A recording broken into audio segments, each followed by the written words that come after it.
Hey, what's going on everybody? Commander Crane here, and we are back with another Pioneer deck tech. And today, we're going to be talking about Desert Aggro. I'm very excited to bring this list to you. As always, at the end of the video, let me know in the comment section below, is there a card that I forgot to include on this list? Or do you have suggestions for upcoming videos? Just let me know in the comment section. So, a little bit of backstory before we hop into the deck here. So, I've had this deck pretty much ready to upload since the release of Outlaws of Thunder Junction, but there's been so many other decks that you guys have been recommending in the comment section below, and other decks that I wanted to get out first that, I never really got around to this.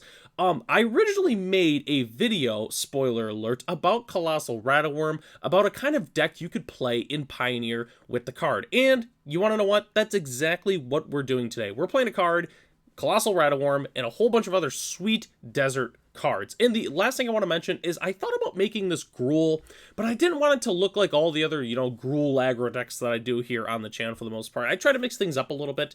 You could definitely do a sweet Gruul list with like Carplusian Forest and like Raminap Ruins and stuff like that, but I think this deck is going to be really, really sweet. So let's go and hop into it here. So, all right.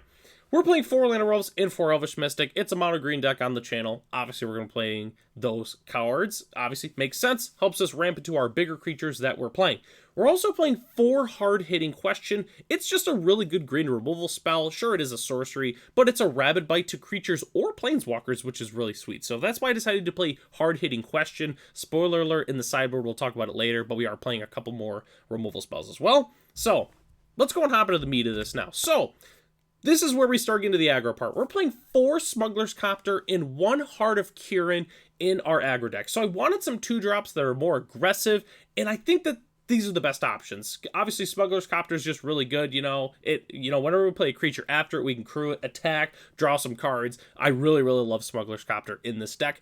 Heart of Kirin is also pretty sweet too. It is legendary, and I don't think it's quite as good as Smuggler's Copter, so that's why we're just playing the 1 copy. But it's just good. It's a 4/4 Flying Vigilance, crew 3. All of our creatures can be able to crew this pretty much in our deck, so huge fan of Heart of Kirin. We're also playing 4 copies of Lovestruck Beast. Obviously, you got the 1 mana Heart's Desire, make it a 1/1, and then you've got the other side, the 5/5. It can't attack unless you control a 1/1 creature. So, obviously, we make the humans, but we also have the elves for it to be able to attack. So, huge fan of Lovestruck Beast in the deck. So, let's go and hop into the Desert Synergy card. So why are we actually playing Deserts instead of just some random mono green deck? So this is why. We're playing 4 copies of Outcaster Greenblade and 4 copies of my favorite card in the deck, Colossal Rattleworm. So Outcaster Greenblade, I know it looks relatively innocent, but I really like this card. All right, so obviously we search for a basic or a desert card, put it in our hand, and then it gets +1/+1 for each desert you control. So let's hypothetically say we go turn 1, spoiler alert, Hash Oasis into an elf. And then we go turn 2, we play another desert, we play an Outcaster Greenblade. Okay, it's a 3/4, on turn 2. That's not too bad. We play the desert regrab. Boom, it's a 4/5. Next turn, guess what? Oh, we have another desert. Boom, it's a 5/6. The card just keeps getting bigger and bigger and bigger. So I really, really like Outcaster Greenblade in this deck. Colossal Rattleworm, there's not enough good things I could say about this card. It's a 6/5 for 4 with Flash. We're pretty much always going to have a desert in play with this card. It has trample, but guess what? Let's say our opponent actually is able to take it down. They go for the throat. Boom, 1 out of green, exile it from our graveyard, search our library for a desert card, and put it onto the battlefield tapped. So not only do we get a really, really nice, solid green creature, but we also get a little bit of ramp as a compensation for if it dies. So huge fan of Colossal Rattleworm and Outcaster Greenblade in this deck. So those are our main Desert Synergy cards. So what else can we do with deserts? So for those who watched that video with Colossal Rattleworm, I talked about how deserts generally make colorless mana. And with colorless mana, we can cast some Eldrazi. So we're playing 4 copies of Thought-Knot Seer and 4 copies of Reality Smasher. Sure, they don't have any synergies with deserts, but the fact that our deserts make colorless mana makes it really, really easy to cast Eldrazi in this deck. So we are just like a mono green, like desert Eldrazi aggro monster deck, which is just really sweet. So Thought-Knot Seer is pretty self-explanatory. The card is really, really good. Reality Smasher is also just really, really good. Going Colossal Rattleworm on turn 3 and then turn 4 Reality Smasher. I mean, that's just like, that's the dream right there, attacking for 11. I mean, that's what everybody wants to do. So, huge fan of the Eldrazi in this deck. I thought about playing like Matter Reshaper and such in the deck, but I ultimately decided not to, although it's definitely very, very playable in the deck. So, that's the entire main board except for our lands, which we're going to talk about those real quick. So, we're playing a whole bunch of deserts, obviously. We're playing 4 copies of Sunscorched Desert, 4 Scavenger Grounds, and 2 Sandstorm Verge as our colorless deserts in the deck. You know, we're playing a mixture of the old ones and the new ones. The new ones are pretty good, you know, like there's the Pylons one where you like surveil one, and there's a lot of good deserts from the new set. But I ultimately decided to play mostly a lot of the old deserts just because you never know when that 1 damage is going to actually add up with the Sunscorched Desert. You know, just boom, ping it for 1. We play a couple of them, we do a little bit extra damage, and maybe we're able to get in some lethal. Scavenger Grounds is just really good too, being able to exile all cards from all graveyards. There's a number of decks in the format where that's very, very relevant against, you know, if we're playing against like Greasefang, for instance. They, you know, the turn they go to pop off, all of a sudden, oh, boop, activate Scavenger Grounds, womp. And it's also to sacrifice a desert, which is pretty sweet too. So we could sacrifice our Sunscorched Desert if we're not using it anymore, obviously, because we got the ETB.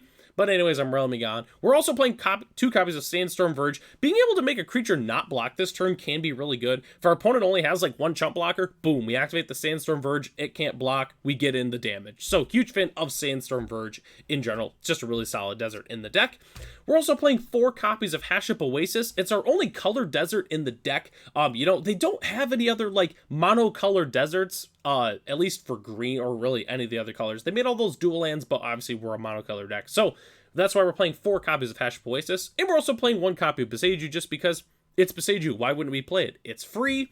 And then rounding out our lands, we're playing 2 copies of Lair of the Hydra and 6 forests. And obviously, as our spicy basic land of the day, we had to play the Outlaws of Thunder Junction Forest just because, you know, we are playing a desert-themed deck. So that's why we have the 6 forests in there. So that's our entire main board. Let's go and talk about the sideboard as well as some budget options here. So sideboarding is really, really simple. Graveyard Hate, I would personally recommend Tormod's Crypt and or Grafdigger's Cage. It's just the most efficient Graveyard Hate we can play in the deck. We're also going to want some extra removal. Although we're mono green, there's still some good removal spells that we can play. For instance, Tail Swipe or even Bouncer's Beatdown. That's personally what I would recommend. We're going to want some Vampire Hate. In your sideboard, you should be playing a minimum of 3 copies of Pick Your Poison. It's the best way to take care of those pesky Vein Rippers. You could also play some number of Pithing Needle, just because you can name Sorin, but you can also name other, you know, cards in the format that are good, well, you know, that Pithing Needle is good against. And then we're going to want to play some protection spells, just because our opponents are going to be packing removal, they're going to be sideboarding in removal, so I highly recommend playing some number of copies of, like, either, like, the Smuggler's Surprise from, like, the new set, Heroic Intervention. You could also play Tyvar Stand or a Royal Treatment. There's a number of good protection spells. I highly recommend playing probably about, you know, 3 to 4 copies of some protection spell in your sideboard. And the last thing we have to talk about is the budget options, which I'm going to be honest with you, there's not a lot of ways that this deck can get any cheaper. You could trim the Boseiju and the Smuggler's Copters, you know, just throw in some like Scavenging Ooze or something as your replacement 2-drop, and another forest or another desert for the Boseiju. But the main thing is you can easily get this deck under $60. It's not even hard to do it. And the fully tuned list as it is right now is only $132 US, which for those who are long time Pioneer players, that is extremely cheap for a solid aggro deck.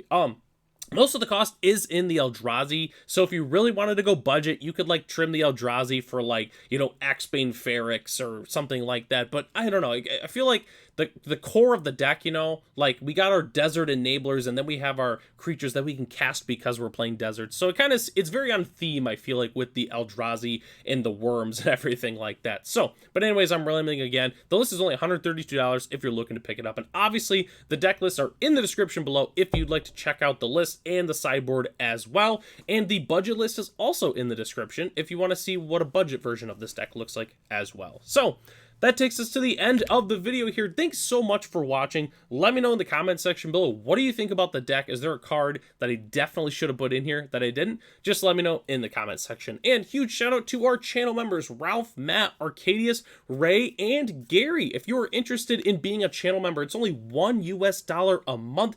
You get access to the exclusive Discord as well as other features here on the channel. So I'm Commander Crane. Thanks for watching this video, and I'll catch you in the next one.